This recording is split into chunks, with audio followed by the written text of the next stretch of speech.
정말 쇼킹한 이야기를 전해드립니다. 한국인은 정말 위대합니다. 남극을 바라보는 지구의 가장 남쪽 끝에 한국라면집이 있습니다. 그곳은 남극에서 불과 몇 시간 거리, 칠레의 땅끝 도시입니다. 그저 신기할 따름입니다. K-팝만 좋아했던 칠레 대학생이 한국라면집을 찾아가면서 인생 진로가 바뀌었습니다. 어떻게 한국 음식의 진정한 가치를 깨닫게 되었는지, 일본 친구의 한국 비하에 어떻게 맞섰는지, 그리고 70년 전 할머니의 숨겨진 한국 이야기가 어떻게 밝혀졌는지 오늘 그 놀라운 이야기를 들려드리겠습니다. 지금부터 시작되는 이야기는 모두 실화입니다. 안녕하세요. 저는 소피아입니다. 칠레 국립대학교 식품공학과 3학년 21살이죠. 저를 한마디로 표현하면 K-팝에 완전히 빠져있는 덕후였습니다. 방탄소년단, 블랙핑크 노래를 하루 종일 들었고 제 방은 온통 K-팝 포스터로 도배되어 있었어요. 하지만 아이러니하게도 한국 음식에 대해서는 전혀 다른 생각을 가지고 있었습니다. 제 머릿속에 있던 한국 음식은 그저 맵고 자극적인 정크푸드뿐이었어요. 김치는 너무 신맛이 강하고 라면은 그냥 몸에 해로운 인스턴트 음식이라고 생각했습니다. 이런 편견을 갖게 된 건 제 친구 유키 때문이었어요. 일본에서 온 교환학생으로 같은 식품공학과에 다녔죠. 유키는 정말 매력적인 친구였습니다. 똑똑하고 자신감 넘치며 항상 확신에 찬 목소리로 일본 문화의 우수성을 이야기했어요. 소피아, 일본 요리는 정말 정교해. 미소된장국 하나만 봐도 몇백 년의 전통이 담겨 있어. 스시는 어때? 세계 최고의 요리 아니야? 유키의 말에 저는 항상 고개를 끄덕였습니다. 실제로 스시를 정말 좋아했거든요.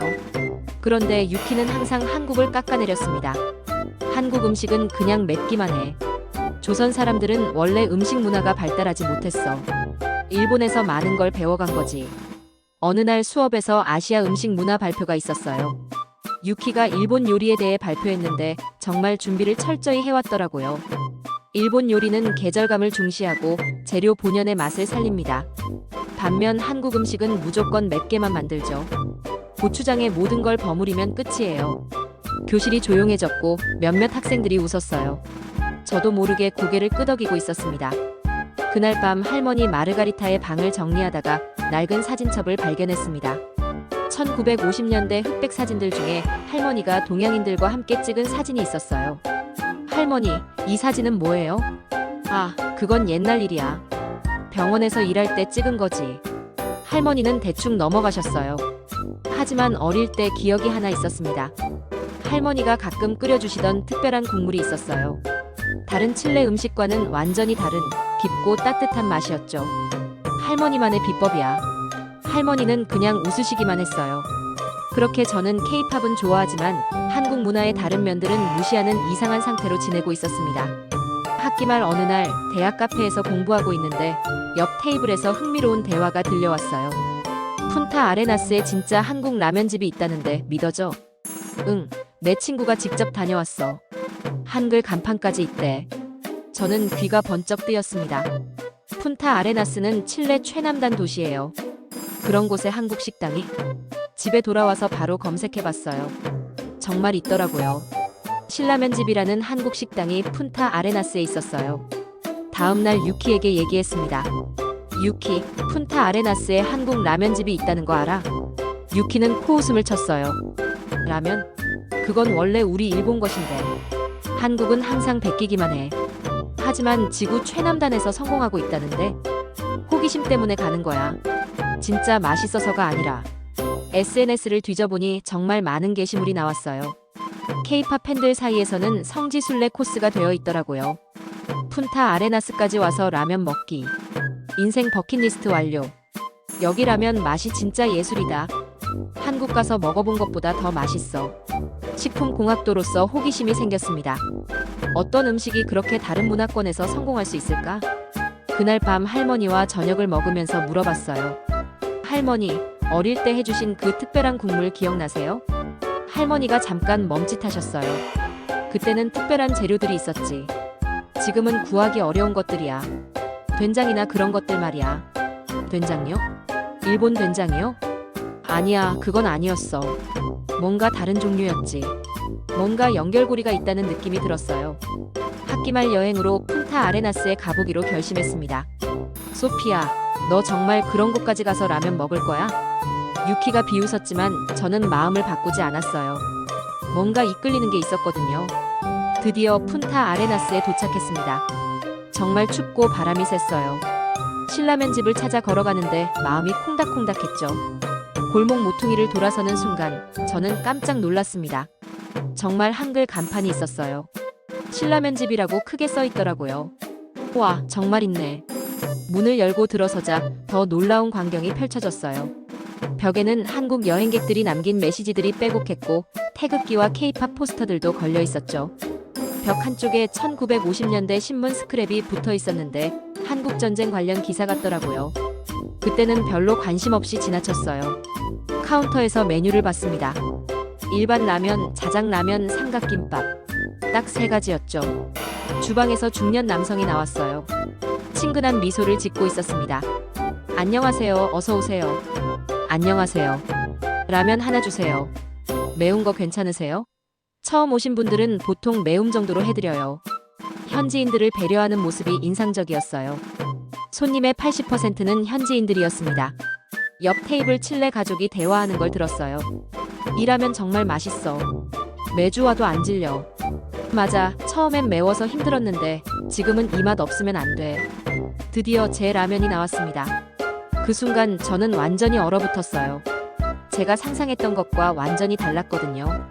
국물이 진짜 진하고 깊어 보였고 계란도 반숙으로 예쁘게 올라가 있었어요. 이건 제가 생각했던 인스턴트 라면이 아니었습니다. 조심스럽게 국물을 떠먹었어요.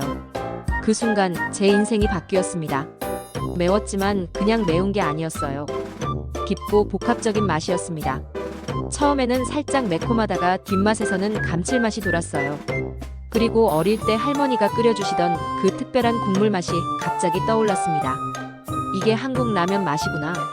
한 그릇을 다 먹고 나서 저는 말문이 막혔어요. 지금까지 제가 가진 편견이 얼마나 잘못되었는지 깨달았거든요. 윤서호 씨가 다가왔습니다. 어떠셨어요? 정말 맛있었어요. 제가 생각했던 것과 완전히 달라요.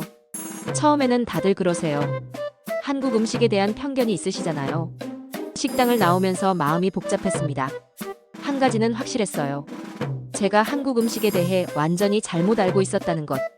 다음 날 아침 일찍 다시 신라면 집에 갔습니다. 윤서호 씨에게 궁금한 게 너무 많았거든요. 어떻게 이런 곳에서 한국 식당을 하게 되셨어요? 윤서호 씨가 웃으면서 말씀하셨습니다. 저는 미국, 캐나다를 거쳐 2004년에 칠레로 왔어요. 수산업을 하면서 왕게, 성게를 한국에 수출하는 일을 했죠. 그런데 왜 식당을? 일을 하다 보니까 아이러니한 상황을 발견했어요. 제가 칠레 음식을 한국에 보내고 있는데 정작 여기에는 한국 음식이 전혀 없는 거예요. 윤서호 씨의 목소리에서 간절함이 느껴졌습니다.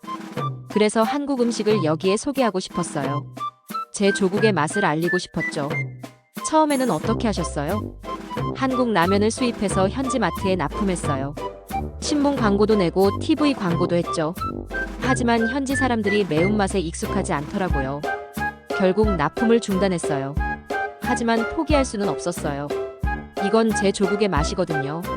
그래서 직접 식당을 소비자에게 직접 다가가자고 생각했어요. 맛을 제대로 알려주자고. 그때 윤서호 씨가 벽에 신문 스크랩을 가리키셨어요. 저 기사 보셨어요? 한국 전쟁 때 칠레에서 의료진을 보냈어요. 1951년부터 1953년까지 칠레 적십자에서 의료진 130명을 파견했어요. 저는 깜짝 놀랐습니다. 칠레가 한국을 도왔다고요? 네, 그래서 저는 이곳에서 한국 음식을 하는 게 더 의미가 있다고 생각해요. 그때 칠레가 우리를 도와준 것처럼 이제는 제가 칠레 사람들에게 우리 음식을 선물하는 거죠. 갑자기 할머니의 낡은 사진첩이 생각났어요. 제 할머니도 그때 간호사였거든요. 혹시 한국 관련 일을 하셨을 수도 있겠네요. 윤서호 씨가 놀란 표정을 지으셨습니다. 정말요? 할머님 성함이 뭐세요? 마르가리타 로드리게스요. 나중에 한번 확인해봐요. 그 시절 자료들이 좀 있거든요. 저는 가슴이 두근거렸습니다. 혹시 할머니가 정말 한국과 인연이 있었던 건 아닐까? 지금은 면을 현지 라면으로 쓰고 한국에서 가져온 수프와 고추장을 배합해서 만들어요. 그래야 안정적으로 공급할 수 있거든요. 그래도 한국의 맛은 유지하시는군요. 물론이죠. 그게 가장 중요해요. 한국의 맛을 제대로 전달하는 것. 윤서호 씨의 철학이 느껴졌습니다. 단순히 장사가 아니라 진짜 문화를 전파하는 일이었어요. 윤서호 씨와 대화를 나누면서 저는 다시 라면을 주문했습니다. 이번에는 하나하나를 자세히 살펴보게 되더라고요. 첫 숟가락을 떠먹는 순간 완전히 다르게 느껴졌어요. 국물부터 분석해봤습니다. 첫 맛은 약간의 매운맛이었지만 뒤따라오는 감칠맛이 정말 인상적이었어요. 이 깊은 맛은 어떻게 내는 거지? 그런데 가장 놀라운 건 따로 있었습니다. 국물을 마시는 순간 갑자기 어릴 때 기억이 선명하게 떠올랐어요. 할머니의 특별한 국물과 똑같은 맛이었습니다. 이 맛이야. 저는 거의 소리를 지를 뻔했어요. 윤서호 씨에게 물어봤습니다. 사장님, 이 국물 맛의 비밀이 뭐예요? 한국 요리의 핵심은 발효예요. 고추장, 된장, 간장 이런 발효 조미료들이 깊은 맛을 내는 거죠. 발효 조미료요? 몇 달에서 몇 년씩 발효시켜서 만든 조미료들이에요. 그래서 이렇게 복합적인 맛이 나는 거예요. 저는 깜짝 놀랐습니다. 유키가 항상 일본 된장의 발효를 자랑했는데 한국에도 비슷한 전통이 있었던 거죠. 그럼 한국도 발효 음식 문화가 발달한 거네요? 당연하죠. 김치부터 시작해서 정말 많은 발효 음식이 있어요. 이 말을 들으면서 저는 유키의 말이 얼마나 틀렸는지 깨달았습니다. 사장님, 레시피를 배울 수 있을까요? 왜요? 저는 식품공학을 전공하고 있어요. 그리고 제 할머니가 어릴 때 해주시던 국물 맛과 비슷해요. 윤서호 씨가 관심 있는 표정을 지으셨어요. 그럼 할머님께 물어보세요. 혹시 한국 관련 이야기가 있을 수도 있어요. 그날 밤 할머니에게 전화를 걸었습니다. 할머니, 혹시 1950년대에 한국과 관련된 일을 하셨어요? 전화 너머로 할머니가 잠깐 조용해지셨어요. 여기서 그때 칠레 의료진이 한국을 도왔다는 얘기를 들었거든요. 할머니가 긴 한숨을 쉬셨어요. 그 얘기는 집에 와서 하자. 할머니의 반응을 보니 뭔가 있는 것 같았어요. 빨리 집에 돌아가서 할머니와 이야기해보고 싶었습니다. 푼타 아레나스에서 돌아온 저는 완전히 다른 사람이 되어 있었습니다. 대학에 가자마자 유키를 찾았어요. 유키, 나 푼타 아레나스 다녀왔어. 어떻겠어? 역시 별로였지? 아니야, 정말 놀라웠어. 한국 라면이 이렇게 맛있는 줄 몰랐어. 유키의 표정이 순간 굳어졌습니다. 뭐? 맛있다고? 응, 정말 깊고 복합적인 맛이었어. 발효 조미료들이 만들어내는 정말 특별한 맛이었어. 잠깐. 소피야, 너 혹시 속은 거 아니야? 그건 원래 일본 것을 훔친 거야. 뭐라고?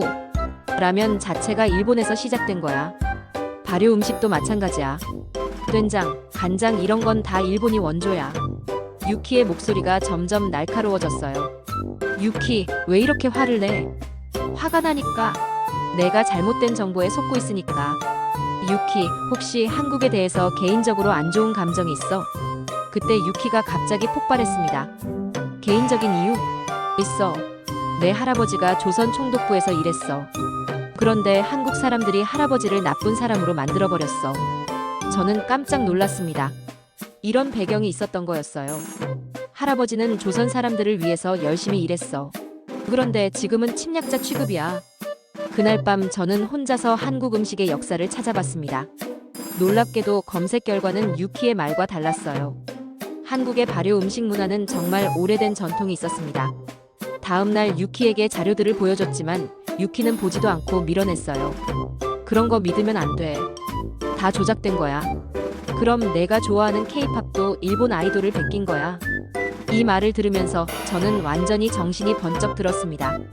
유키, 내가 지금 하는 말이 얼마나 어이없는지 알아? K-팝은 한국만의 독특한 문화야. 아니야. 다 베낀 거야. 그럼 증거를 대봐. 저는 그제서야 깨달았습니다. 유키는 사실에 관심이 없었어요. 그냥 한국을 싫어하고 싶을 뿐이었죠. 그날 우리는 크게 싸웠습니다. 하지만 이 싸움이 오히려 저에게는 전환점이 되었어요. 이제 진짜로 한국 문화를 공부해보고 싶어졌거든요. 유키와 싸운 후 저는 한국 음식에 대해 제대로 알고 싶어졌어요. 대학 도서관에서 한국 음식 관련 자료들을 찾아봤습니다.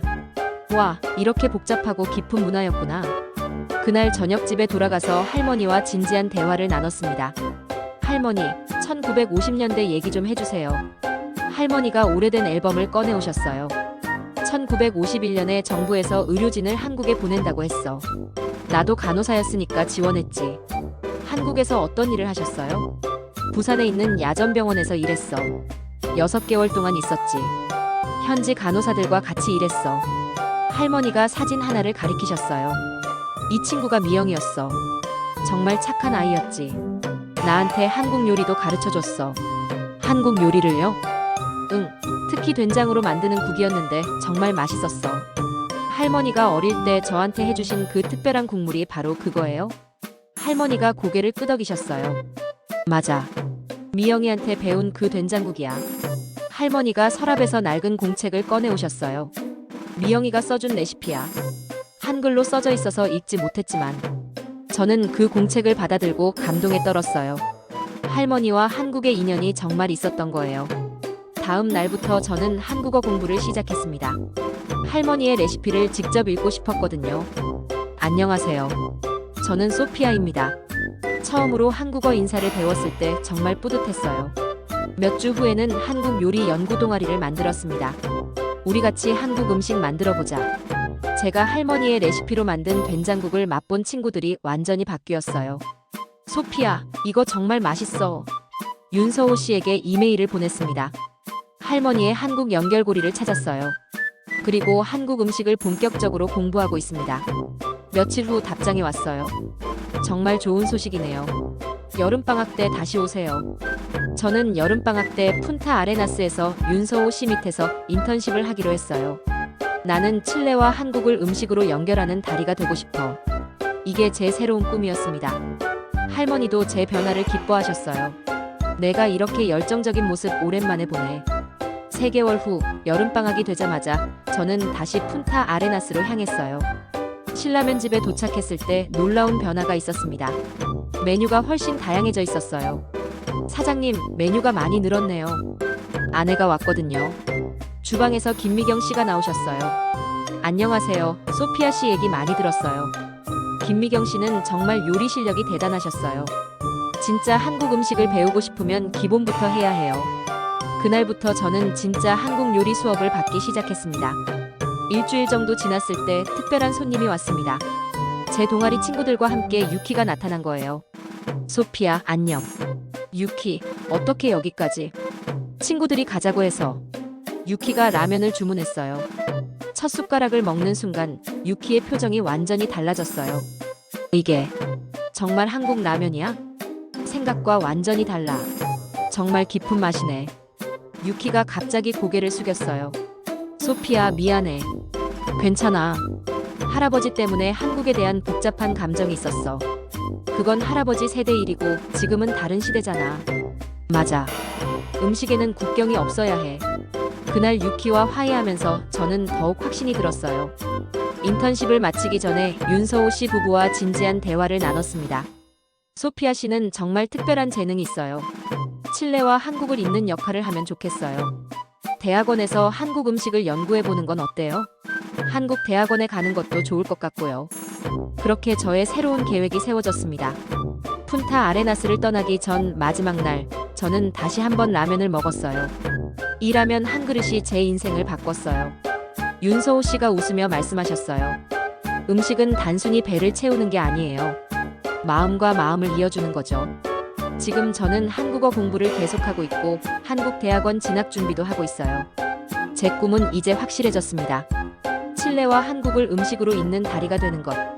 지구 최남단의 작은 라면집에서 시작된 이 여정이 어디까지 이어질지 정말 기대됩니다. 여러분, 오늘 들려드린 이야기는 모두 실화입니다. 지구 최남단에서 시작된 한 그릇의 라면이 어떻게 한 사람의 인생을 바꿨는지 보셨죠? 음식이 단순히 배를 채우는 게 아니라 문화와 문화를 이어주는 다리 역할을 한다는 것. 편견을 깨고 진실을 찾아가는 것이 얼마나 중요한지 느끼셨을 거예요. 70년 전 한국 전쟁 당시 칠레 의료진과 한국 간호사의 인연이 어떻게 현재까지 이어져 내려왔는지, 그리고 그것이 어떻게 새로운 꿈의 시작이 되었는지 정말 감동적이지 않나요? 이런 따뜻하고 감동적인 실화들이 더 궁금하시다면 구독과 좋아요 부탁드립니다. 댓글로 여러분의 생각도 들려주세요. 혹시 여러분도 음식을 통해 편견이 바뀐 경험이 있나요? 다음에도 더 흥미진진한 이야기로 찾아뵙겠습니다. 감사합니다.